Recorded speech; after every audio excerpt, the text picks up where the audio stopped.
তোমরা গতকাল স্লাইড পেয়েছিলা? জি স্যার, পাইছি। জি স্যার, আচ্ছা ওটা গতকালই স্যার আমি গ্রুপে শেয়ার করে দিয়েছি। আচ্ছা, থ্যাংক ইউ মামুন। স্যার, হ্যাঁ বলো। আমার একটা প্রশ্ন ছিল স্যার। ওই যে আমি জিনিসটা বুঝি নাই স্যার, একটা সলিউশনের প্রপার্টি ডিসক্রাইব করার জন্য পার্শিয়াল পার্শিয়াল মোলার ভলিউম কেন এখানে ব্যবহার করা হচ্ছে, মোলার ভলিউম কেন ব্যবহার করা হচ্ছে? এটা হচ্ছে আহ, মানে পার্শিয়াল শুধু সলিউশনের ক্ষেত্রে না, যে কোনো জায়গাতেই পার্শিয়াল যখন বলা হয়, পার্শিয়াল যখন বলা হয় তখন এটা হলো যে তোমার মিক্সচার অথবা শেয়ারিং যদি থাকে, মনে করো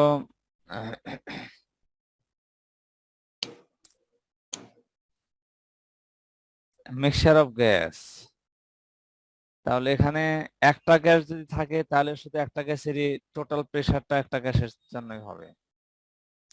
কিন্তু ওখানে যদি মিক্সচার অফ গ্যাস থাকে তাহলে প্রেসারটা, প্রেসারের কন্ট্রিবিউশনটা সবগুলো গ্যাস থেকে আসবে, তাই না?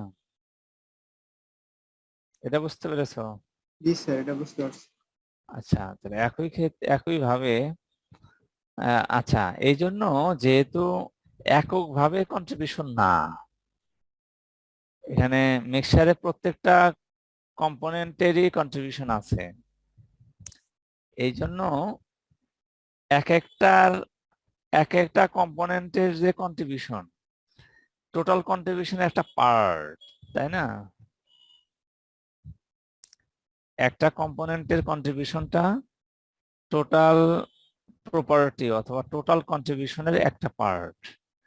এই জন্য প্রত্যেকটা কম্পোনেন্টের এই কন্ট্রিবিউশন প্রপার্টিটাকে টোটাল প্রপার্টির একটা পার্শিয়াল ভ্যালু হিসেবে ধরা হয়। এই জন্য আমরা মিক্সারের ক্ষেত্রে, সলিউশনের ক্ষেত্রে, গ্যাস হোক লিকুইড হোক, আমরা মিক্সারের ক্ষেত্রে সবগুলো কম্পোনেন্টের আলাদা আলাদা যদি আমরা বলি, তখন কম্পোনেন্ট গুলোর প্রপার্টি গুলো পার্শিয়াল টার্ম দিয়ে এক্সপ্রেস করা হয়। গ্যাসের ক্ষেত্রে প্রেসার, পার্শিয়াল প্রেসার; সলিউশনের ক্ষেত্রে ভলিউম, পার্শিয়াল ভলিউম; আদার প্রপার্টি টোটাল ভলিউম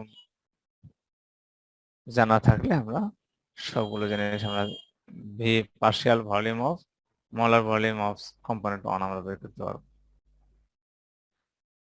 এখন partial molar volumes do not remain constant if the composition of the mixture changes. আমরা মিক্সচারের কম্পোজিশন যত চেঞ্জ করছি পার্শিয়াল মোলার ভলিউম চেঞ্জ হয়ে যাবে, যেটা আগের ফিগার থেকে আমরা দেখেছি। এখন এখানে ইয়ের মোলার ভলিউম এবং পার্শিয়াল মোলার ভলিউমের কিছু ডিফারেন্স আমরা ড্র করব। একটা হচ্ছে ডেফিনেশনগত পার্থক্য আমরা বলতে পারি। হ্যাঁ, সেকেন্ডলি হচ্ছে যে মোলার ভলিউম গুলো always positive. Partial molar volume এটা পজিটিভ হতে পারে, নেগেটিভ হতে পারে। যেমন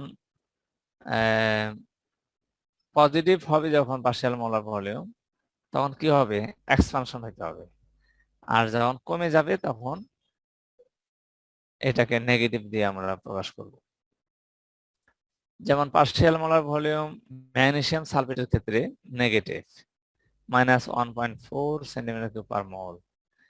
এর কারণ হচ্ছে এখানে ম্যাগনেসিয়াম সালফেট যখন ওয়াটারের মধ্যে ডিজলভ করা হয় তখন ভলিউমটা কমে যায়, কারণ হচ্ছে উইক অর্ডারে। ইন্টারঅ্যাকশন কাজ করে হ্যাঁ, স্যার, এখানে উইক ইন্টারঅ্যাকশন কাজ করে, তাই জন্য হচ্ছে এটা কমে উইক যায়, তাই না? ইন্টারেকশনটা কখন হয় সেটা হলো ইম্পর্টেন্ট। ইন্টারমলিকুলার। এটা হলো যে ওই ম্যাগনেসিয়াম আয়নগুলো যখন সলিউশনের ফেজে আসে তখন ম্যাগনেসিয়াম এবং সালফেট দুইটাই ওয়াটার দ্বারা কি হয়? সলভেশন হয়, সলভেটেড অবস্থায় থাকে। তাহলে এই আয়নগুলোর চারদিকে ওয়াটারের যে অর্ডারিং হয়, এই ordering effect of solvation tends to reduce the volume of the solvent. এটা কম্প্যাক্টলি ম্যাগনেসিয়াম এবং সালফেটের চারদিকে ওয়াটারের একটা অর্ডার হয়, মানে সলভেটেড একটা লেয়ার হিসাবে ওয়াটার গুলো চারদিকে কি বলে সলভেটেড অবস্থায় থাকে। তাহলে এই যে এখানে ion dipole interaction, ion magnesium অথবা সালফেট আর ওয়াটার হলো ডাইপোল, এই আয়ন ডাইপোল ইয়ের মাধ্যমে ইন্টারাকশনের মাধ্যমে এরা এই সলভেশনটা হচ্ছে। তাহলে এই অর্ডারিং ইফেক্ট অফ সলভেশনের কারণে ভলিউমটা কমে যাচ্ছে। So net effect is small reduction in the total volume. তাহলে কি হবে, টোটাল ভলিউমটা কমে যাবে। তাহলে এটা একটা আমরা এক্সাম্পল দেখলাম যে পার্শিয়াল মোলার ভলিউমের নেগেটিভ ভ্যালু সম্ভব। আর কি বলে পজিটিভ হতে পারে যদি ইন্টারেকশন কম হয়, কিন্তু মোলার ভলিউম অলওয়েজ পজিটিভ হবে। সেকেন্ড আরেকটা ইয়েতে আমরা আসছি যে পার্শিয়াল মোলার গিভস এনার্জি। আমরা ভলিউমের মতো আমরা পার্শিয়াল মোলার ভলিউমের মতো এটাকেও আমরা একটা জেনারেল ইকুয়েশনের মাধ্যমে বলতে পারি যে কম্পোনেন্টের নাম্বার অফ মোলস চেঞ্জ হওয়ার সাথে সাথে ফ্রি এনার্জি চেঞ্জ হতে পারে যখন টি, পি এবং এন যে আদার কম্পোনেন্ট গুলোর নাম্বার অফ মোলস এবং টেম্পারেচার প্রেসার যদি ফিক্সড থাকে। তাহলে এটাও আমরা ডেফিনেশন এইভাবে লিখতে পারি যে পার্শিয়াল মোলার গিভস energy represents the increase in gives energy of the solution upon the addition of 1 mole of a component I at constant temperature and pressure to a large amount of solution of specified concentration. অর্থাৎ কোন একটা নির্দিষ্ট কনসেন্ট্রেশনের একটা large ভলিউমের সলিউশনের মধ্যে যদি আমরা component I কোন একটা কম্পোনেন্টের 1 মোল পরিমাণ যোগ করা হয়, তাহলে যে পরিমাণ গিভস এনার্জি চেঞ্জ হবে সেই ক্ষেত্রে আমরা ওই গিভস এনার্জিটাকে ওই চেঞ্জটাকে আমরা বলবো পার্শিয়াল মোলার গিভস এনার্জি ফর দ্যাট কম্পোনেন্ট। এখন পার্শিয়াল গিভস এনার্জিটাকে কেমিক্যাল পটেনশিয়ালও বলা হয়। এই কারণে এটাকে আমরা GI equal to nu I দিয়ে আমরা এক্সপ্রেস করতে পারি। এখন টোটাল গিভস energy for a two component system, দুইটা কম্পোনেন্ট আছে এরকম, আমরা ভলিউমের ক্ষেত্রে যেমন V equal to N one V1 bar V bar 2 বলেছিলাম। এখানে সরি এখানে এটা হবে কি অন হবে তাই না, N one nu one N two nu two. তাহলে এটা নিউ অনটা হচ্ছে কিসের জন্য হবে, chemical potential, chemical potential, partial chemical potential অর্থাৎ পার্শিয়াল গিভস এনার্জি বলবো, যেহেতু কেমিক্যাল পটেনশিয়াল আর পার্শিয়াল একই জিনিস বলা হয়েছে, কাজে এখানে গিভস এনার্জি হিসাবে বলা হয়েছে। তাহলে chemical potential provides criteria for equilibrium and spontaneity for multi component system just as molar গিভস energy does for a single component system. একটা সিঙ্গেল কম্পোনেন্ট সিস্টেমের ক্ষেত্রে মোলার গিভস এনার্জি ইকুইলিব্রিয়াম এবং স্পন্টানিটির জন্য একটা ভ্যালু আছে, একটা ক্রাইটেরিয়া সেট করা আছে, বুঝতে পেরেছো?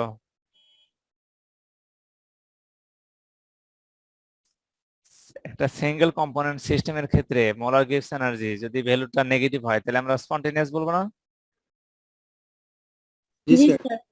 স্পন্টেনিয়াস বলবো। যদি কোনো একটা প্রসেস অথবা একটা সিস্টেমের অন কম্পোনেন্ট হোক আর মাল্টি কম্পোনেন্ট হোক, যদি গিভস এনার্জি নেগেটিভ হয় তাহলে আমরা এটাকে স্পন্টেনিয়াস প্রসেস বলবো। আবার ইকুইলিব্রিয়াম বলবো কি ক্রাইটেরিয়াতে, জিরো হলে আমরা ইকুইলিব্রিয়াম বলবো। কাজে সেখানে একটা ক্রাইটেরিয়া সেট করা আছে তাই না, একইভাবে কেমিক্যাল পটেনশিয়ালের ক্ষেত্রেও ইকুইলিব্রিয়াম এবং স্পন্টেনিটির কি বলে একটা ক্রাইটেরিয়া মাল্টি কম্পোনেন্ট সিস্টেমের ক্ষেত্রে প্রযোজ্য। এখন আমরা যদি কনসিডার করি যে transfer of D N I moles of component I from some initial state, মানে একটা স্টেট এ থেকে স্টেট বি তে আমরা একটা ট্রান্সফার করব D N I moles of component I. এ তে কম্পোনেন্টটার কেমিক্যাল পটেনশিয়াল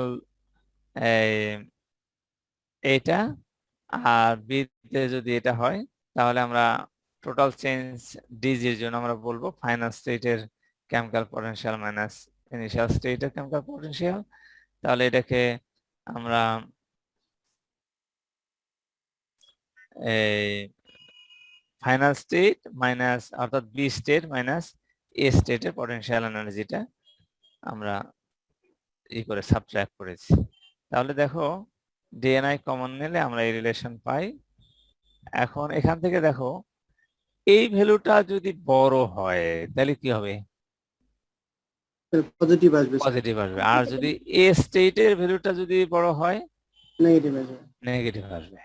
আচ্ছা, তাহলে যদি আমরা ধরে নেই যে এ বড়, এ থেকে বি তে ট্রান্সফার হচ্ছে, এ থেকে বি তে ট্রান্সফার হচ্ছে, এ হচ্ছে বড়, তাইলে কোয়ান্টিটি আমরা কি নেগেটিভ পাবো। তাহলে ফ্রি এনার্জি চেঞ্জটা স্পন্টেনিয়াস। স্পন্টেনিয়াস। তাহলে এ স্টেট থেকে বি স্টেটে কম্পোনেন্টটাকে ট্রান্সফারটা কি হবে? স্পন্টেনিয়াস হবে। আবার যদি বি বড় হয় তাহলে এটার ডিফারেন্সটা হচ্ছে পজিটিভ। সেই ক্ষেত্রে বি যদি বড় হয় তাহলে বি থেকে এ তে, বি স্টেট থেকে এ স্টেটে ট্রান্সফার করাটা স্পন্টেনিয়াস হবে। তাহলে ওভারঅল কি বুঝতে পারছি যে কেমিক্যাল পটেনশিয়াল লার্জার কোয়ান্টিটি থেকে লোয়ার কোয়ান্টিটির কেমিক্যাল পটেনশিয়ালের দিকে সিস্টেমের স্পন্টেনিয়াস ট্রান্সফারটা হয়। এই কথাগুলো এখানে বলা আছে যে এটা যদি chemical potential at state B is less than state A, তাহলে ডেল্টা জি লেস দেন 0 হবে অর্থাৎ নেগেটিভ হবে। তাহলে transfer of D N I moles from A to B will be spontaneous. আর যদি বি স্টেটের ভ্যালু যদি গ্রেটার হয় তাহলে এটা পজিটিভ হবে, ডেল্টা জি গ্রেটার দেন 0 হবে, process will be spontaneous from B to A. তাহলে আমরা দেখছি যে transfer can be from one phase to another or from one state to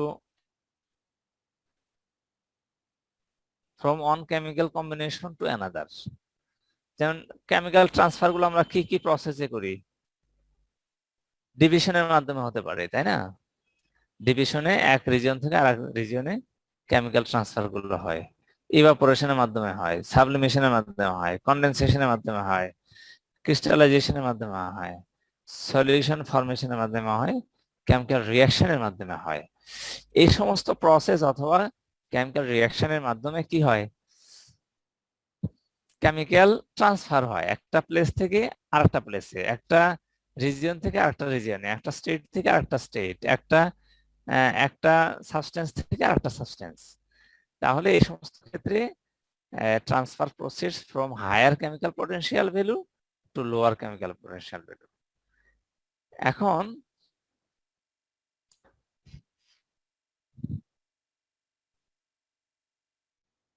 this characteristic explains the name chemical potential. আচ্ছা,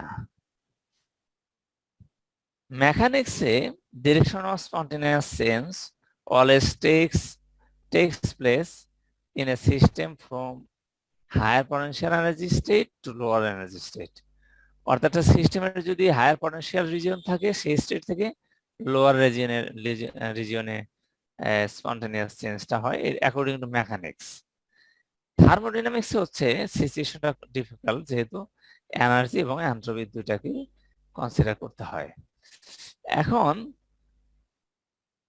constant temperature প্রেসারে direction of spontaneous change always toward A decrease in gives energy. Gives এনার্জির ক্ষেত্রে কি হয়? Always decreasing tendency, অর্থাৎ বেশি gives free energy থেকে lower free এনার্জির দিকে।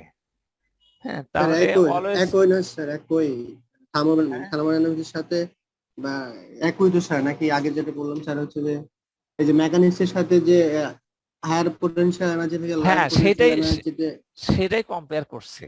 হ্যাঁ, এটা গিভস ফ্রি এনার্জির ক্ষেত্রে স্পন্টেনিয়াস চেঞ্জ কখন হবে? যদি নেগেটিভ হয়, তাহলে অলওয়েজ হায়ার এনার্জি স্টেট থেকে লোয়ার এনার্জি স্টেটের দিকে যে চেঞ্জটা সেটা হবে স্পন্টেনিয়াস, অর্থাৎ ফ্রি এনার্জি চেঞ্জটা গিভস এনার্জি চেঞ্জটা ডিক্রিজ হয়। তাহলে the rule of Gibbs energy plays in thermodynamics is analogous to the potential energy in mechanics. Mechanics এর ক্ষেত্রে পটেনশিয়াল এনার্জিটা কি দেখেছি? হায়ার পটেনশিয়াল এনার্জি থেকে লোয়ার পটেনশিয়াল এনার্জিতে গেছে। গিবস এনার্জি দিয়ে কি পাচ্ছি যে হায়ার এনার্জি গিবস এনার্জি থেকে লোয়ার এনার্জি গিবস এনার্জির দিকে, এটা স্পন্টেনিয়াস। তাহলে এই মানে কি বলে পটেনশিয়াল এনার্জি এবং কি বলে মেকানিক্স এবং থার্মোডাইনামিক্স এর ফ্রি এনার্জি চেঞ্জের দুইটাকে রিলেশন করে আমরা ফাইনালি কনক্লুশনে আসতে পারি যে molar Gibbs energy or more commonly partial molar Gibbs energy is called the chemical potential. তাহলে একই যে বলা যায়, আমরা যে আগে বলেছি ধরে নিয়েছি, সেটা কেন বলতে পারলাম তার পিছনে যুক্তিটা হলো এইটা যে যেহেতু হ্যাঁ এই রিলেশন থেকে অ্যানালগাস প্রসেস, কাজে আমরা কি বলে গিবস এনার্জিটাকে কেমিক্যাল পটেনশিয়াল দিয়ে রিপ্লেস করতে পারি। এখন মিক্সিং এর ক্ষেত্রে আমরা দেখি থার্মোডাইনামিক্স অফ মিক্সিং। তাহলে স্পন্টেনিয়াস মিক্সিংটা হয় কখন? গ্যাসের ক্ষেত্রে by the change in composition. মানে গ্যাসের যখন একটা মিক্সার করা হয় তখন কম্পোজিশনের চেঞ্জ হয়। একইভাবে ফ্রি এনার্জিরও চেঞ্জ হয়, গিবস এনার্জি চেঞ্জ হয়। তাহলে the expression for molar Gibbs energy of an ideal gas can be given as, আমরা মোলার গিবস এনার্জিটাকে আমরা এইভাবে এক্সপ্রেস করতে পারি। এটা মূলত কিসের ইকুয়েশন ছিল বলো তো?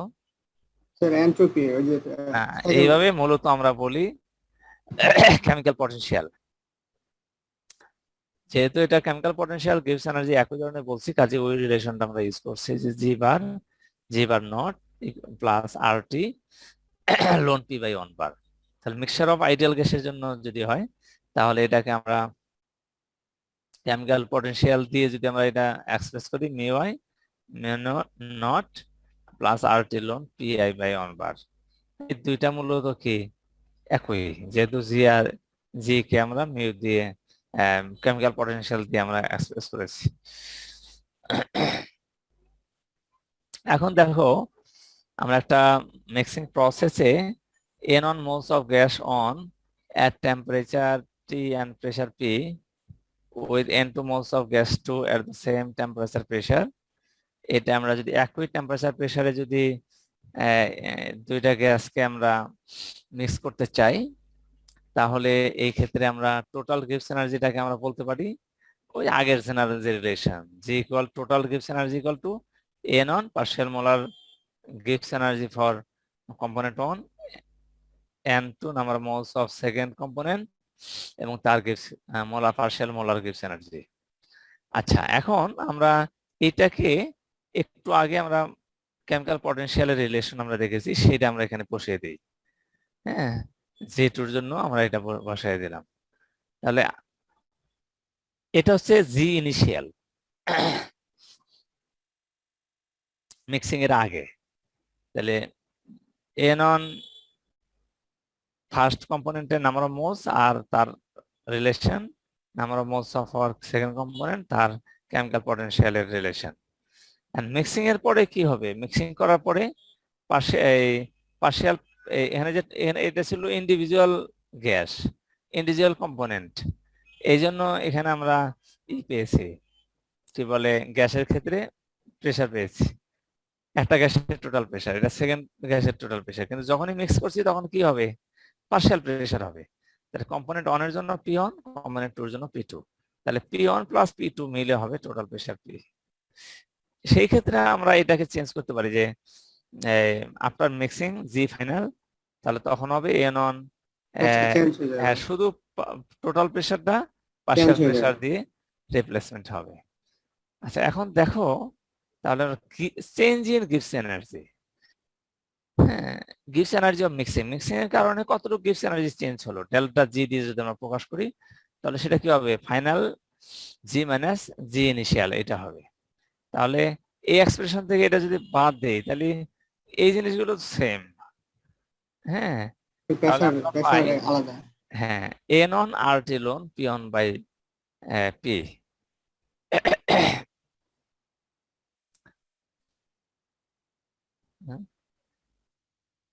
এখানে এই স্ট্যান্ডার্ড ভ্যালুগুলো যেহেতু এগুলো বাদ যাবে, বাদ গেলে বাকি সেকেন্ড পোর্শনটা শুধু থাকবে। তাহলে N one R T ln P one minus N one R T ln P, তাহলে কি হবে? এন অন আর টি যদি আমরা কমন নিয়ে নেই তাহলে ln P one by P হবে, এখানে N two ln P two by P হবে।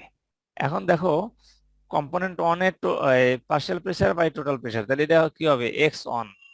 এটা আমরা ওই যে গ্যাসের আংশিক চাপ সূত্র থেকে আমরা এটা জানি যে partial pressure for on component equal to কি বলে টোটাল প্রেসার ইনটু হচ্ছে যে mole fraction multiplied by কি বলে টোটাল মোল প্রেসার। ফ্রাকশন। তাহলে x on টা মোল ফ্র্যাকশন কিভাবে আমরা বলতে পারি?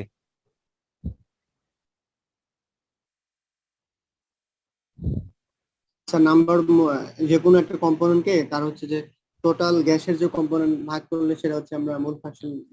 x on কে আমরা আবার এইভাবে বলতে পারি যে first component n1 by n1 plus n2 n1 by n, x2 এর জন্য n2 by total number of moles n। তাহলে এখন দেখো আমরা এই রিলেশনটাকে এইটা দিয়ে আমরা চেঞ্জ করতে পারি যে X one equal to N one by N. তাহলে এন অন এর পরিবর্তে কি লিখতে পারি? N X one, N two equal to N X two. তাহলে এই এন অন এর পরিবর্তে আমরা লিখতে পারি এন এক্স অন, এন টুর পরিবর্তে এন এক্স টু দিতে পারি। তাহলে যে চেঞ্জ হয়ে গেল delta G equal to N R T X one ln X one X two ln X two. বুঝতে পেরেছো? স্যার আরেকবার একটু বললে ভালো হয়। এই যে এই রিলেশনটা বুঝতে পেরেছো যে ln P one by P, এই রিলেশন এটাকে আমরা x1 এবং এটাকে x2 ধরেছি, তাই না? সেটা পার্শিয়াল কি বলে গ্যাসের আংশিক চাপ সূত্র যেটা, সেখান থেকে আমরা জানি যে p1 equal to x1 p, p2 equal to x2 p। হ্যাঁ, এটা আমরা জানি। আর x1 x2 মোল ফ্র্যাকশন, এটাকে আমরা বলতে পারি যে number of moles of component 1 divided by total number of moles for component 1 and 2। x2 এর ক্ষেত্রেও কম্পোনেন্ট 2 এর জন্য পার্শিয়াল কি বলে মোল ফ্র্যাকশন, কাজে n2 বাই n হবে। এখন এই যে রিলেশন, এখানে আমি আরেকটা লাইন বেশি করলে জিনিসটা ক্লিয়ার স্যার হবে। n1 এর মানটা হচ্ছে x1 n।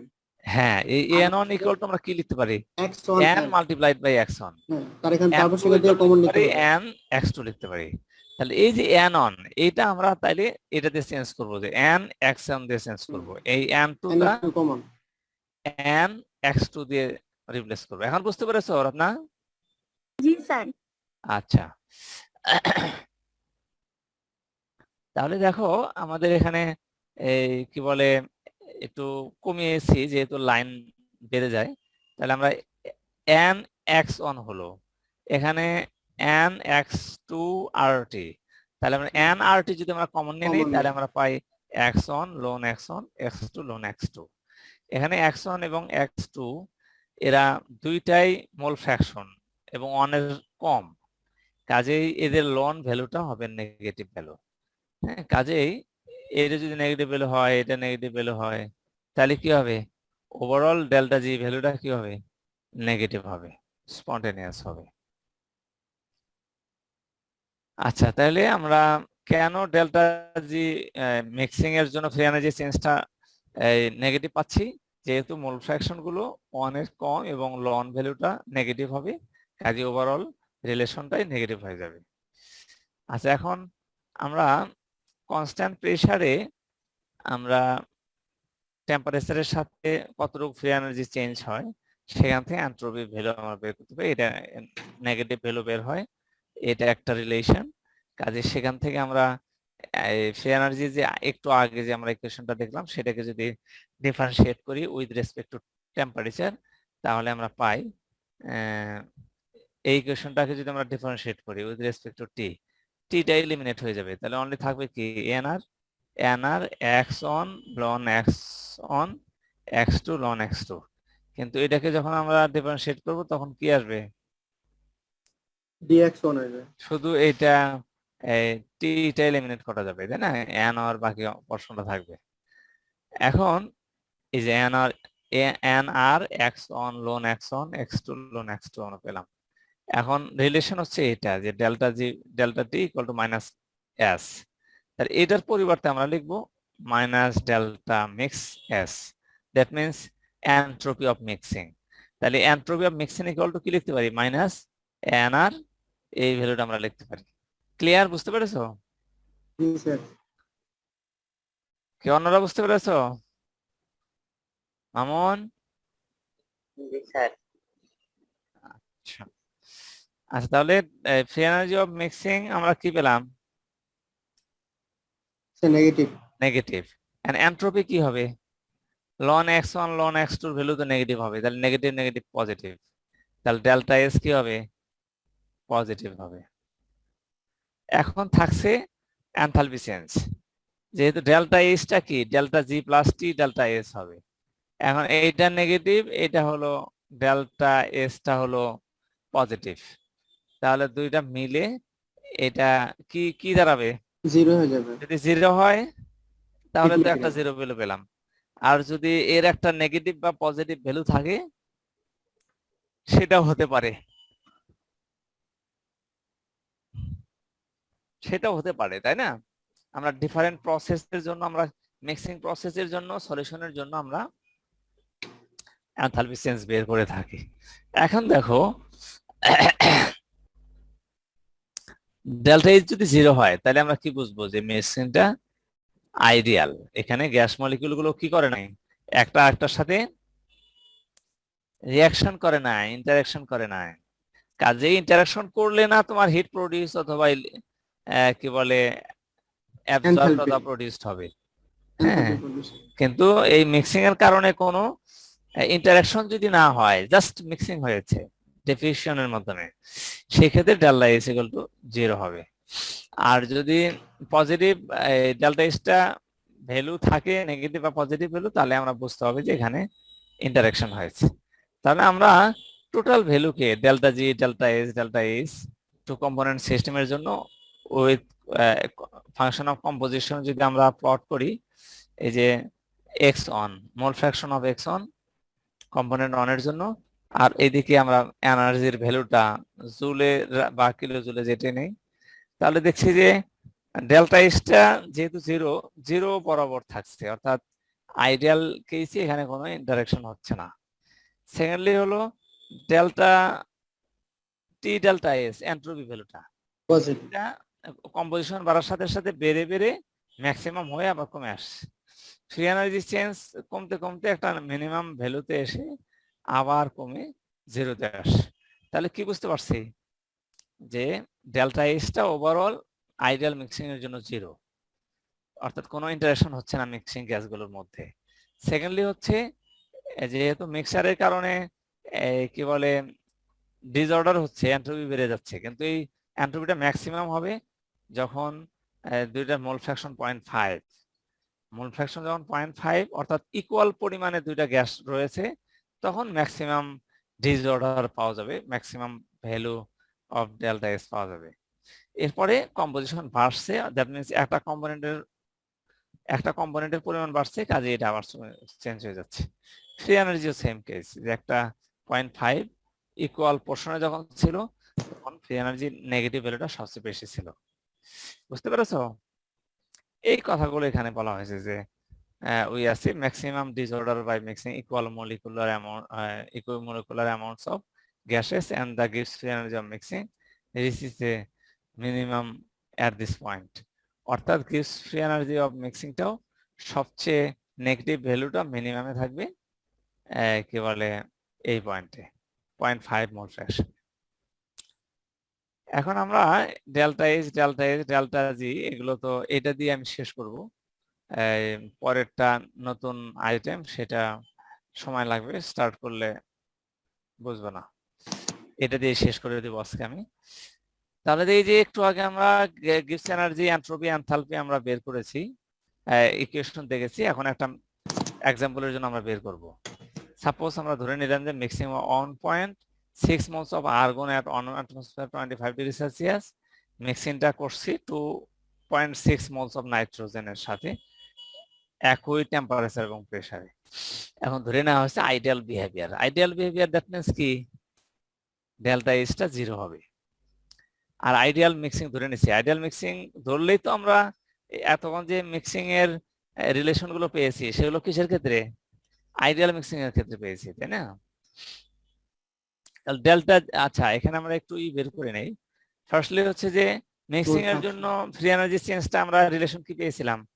NRT x1 ln x1 plus x2 ln x2, এটা ছিল আমাদের ফ্রি এনার্জির রিলেশন ইকুয়েশনটা। তাহলে এখানে আমার total number of moles n কত? 1.6 প্লাস 2.6, তাহলে টোটাল নাম্বার অফ মোলস হচ্ছে 1.6 2.6 কত হচ্ছে? 4.2। আচ্ছা, মোল ফ্র্যাকশন x1, x1 হচ্ছে কম্পোনেন্ট 1 এর মোল ফ্র্যাকশন আর দুইটা মোল Total. ফ্র্যাকশন, দুইটার টোটাল নাম্বার অফ মোলস, তাহলে 0.38 হচ্ছে। আর সেকেন্ডটার জন্য number of moles divided by total number of moles 0.62 হচ্ছে, 0.38 আর এটা 0.62। তাহলে এই ভ্যালুগুলো যদি আমরা বসাই, আর তো universal gas constant, universal gas constant T হচ্ছে টেম্পারেচার 25 ডিগ্রি সেলসিয়াস। তাহলে 25 ডিগ্রি সেলসিয়াসে কিসে নিয়ে আসতে হবে? কেলভিনে নিয়ে আসতে হবে। 298 কেলভিনে নিয়ে আসলাম। তাহলে যে টোটাল নাম্বার অফ মোলস 4.2, আর এর ভ্যালু, টি এর ভ্যালু বসালাম, x1 এর ভ্যালু বসালাম, ln x1 ln 0.38, একইভাবে কম্পোনেন্ট 2 এর জন্য বসালাম। ফাইনালি আমরা পেলাম -6.9 কিলোজুল। এখন আমরা আমাদের বের করতে হবে এন্ট্রপি। এন্ট্রপি রিলেশনটা আমরা কিভাবে বের করতে পারি? এন্ট্রপি ভ্যালুটা কিভাবে বের করতে পারি? Del G equal to del S, একটু আগে দেখলাম যে ইকুয়েশনটা হ্যাঁ, delta G equal to T del S. T del H.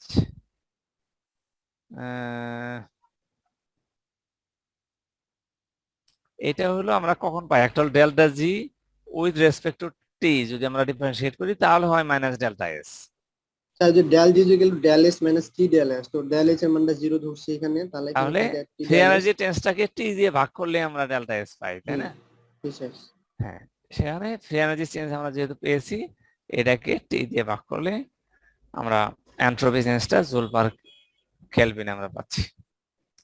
যেহেতু অনেক ছোট ভ্যালু, এই জন্য জুল পার, সাধারণত এন্ট্রপি ভ্যালুটাকে জুল ইউনিটে রাখা হয়, জুল পার কেলভিন। এখানে একটু ভুল আছে, পার মোলও হবে। হ্যাঁ, এইটাও স্যার পার মোল কিভাবে হয় স্যার? নিচে তো টেম্পারেচার আছে, যে কেলভিন আছে টেম্পারেচার, তাহলে তো কেলভিনই হওয়ার কথা। Joule per kelvin. ও সরি, এখানে দেয়া যাবে না। কারণটা হচ্ছে কি, কারণটা কি বলতো? না, নরমালি এন্ট্রপির ক্ষেত্রে এন্ট্রপি ইউনিটটা পার মোল থাকবে, কিন্তু এখানে হচ্ছে এটা তো মিক্সারের জন্য, বুঝতে পারছো? এটা এটা আমরা মিক্সিং প্রসেসের জন্য আমরা ফ্রি এনার্জি চেঞ্জ বের করছি, সেটা এই পরিমাণ এনার্জি কমে যায় -6.9 কিলোজুল। আর এই ভ্যালুটা দিয়ে শুধু আমরা কেলভিন দিয়ে ভাগ করছি, কাজেই এটাই হবে। জি স্যার। হ্যাঁ, একটা মোলের জন্য তো আর ভ্যালুটা না, এটা হচ্ছে অনেক নাম্বার অফ মোলস এবং মাল্টি কম্পোনেন্টের মিক্সিং এর জন্য আমরা পাচ্ছি এন্ট্রপি চেঞ্জ। হ্যাঁ, এই আর কি। তাহলে আজকে এখানেই থাক, আর নেক্সট ক্লাসে আমরা molecular views of solution process, sodium chloride কেন ডিজলভ হয় ওয়াটারে, কেন বেঞ্জিনে হয় না, এগুলো জিনিসগুলো আমরা আলোচনা করি। নেক্সট ক্লাসে আমরা শেষ করে ফেলতে পারবো ইনশাল্লাহ। নেক্সট ক্লাসে এইটা এবং অন্য একটা চ্যাপ্টারের কিছু জিনিস আমরা স্টার্ট করবো ইনশাল্লাহ। সম্ভবত নেক্সট ক্লাসে আমি অ্যামোনো অ্যাসিডের একটা চ্যাপ্টার আছে সেটা স্টার্ট করব। অ্যামোনো অ্যাসিড, এখানে পিকে ভ্যালু কেমনে বের করা হয়, আইসোইলেকট্রিক পয়েন্ট কি, বাফার সলিউশন কি, কিভাবে আয়নিক স্ট্রেংথ এবং টেম্পারেচারের সাথে বাফার স্ট্রেংথ রিলেটেড। হ্যাঁ, এছাড়া বাফার সলিউশনের পিএইচ এর মেইনটেনেন্স এর কি ইম্পর্টেন্স, কিভাবে আমাদের বডিতে বাফারিং হয়, ব্লাড ইউরিন এর মাধ্যমে কিভাবে পিএইচ নিয়ন্ত্রিত হয়, এই জিনিসগুলো আমরা ওখানে আলোচনা করব। তো ঠিক আছে, সবাই ভালো থাকো ইনশাল্লাহ।